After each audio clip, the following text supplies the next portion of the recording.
plan de cession est un transfert d'une activité autonome moyennant un prix de cession et sans reprise des dettes. Trois choses, l'activité à déterminer, le prix et l'absence de dette.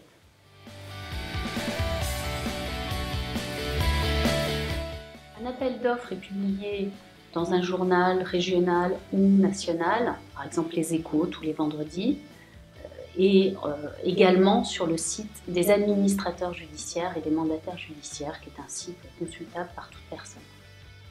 S'ouvre alors une première phase, qui est la phase de collecte de l'information.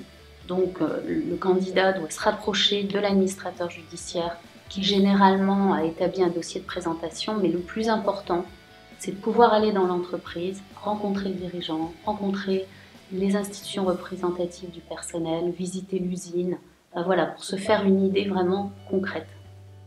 Une fois cette collecte d'informations achevée, il faut déterminer le périmètre de la reprise. Donc, quelle est l'activité exacte reprise? S'il y a deux activités, vous n'en prenez qu'une. Quels sont les salariés repris, les contrats repris?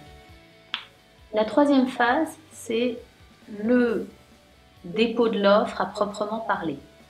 Donc il faut savoir qu'il n'y a pas lieu de se précipiter, puisqu'on peut améliorer l'offre jusqu'au quasi-dernier moment, c'est-à-dire 2 jours ouvrés avant l'audience.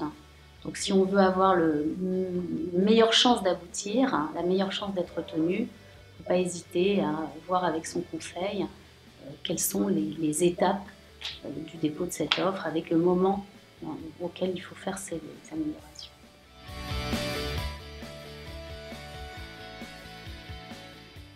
Le prix est un élément d'une enveloppe financière plus importante.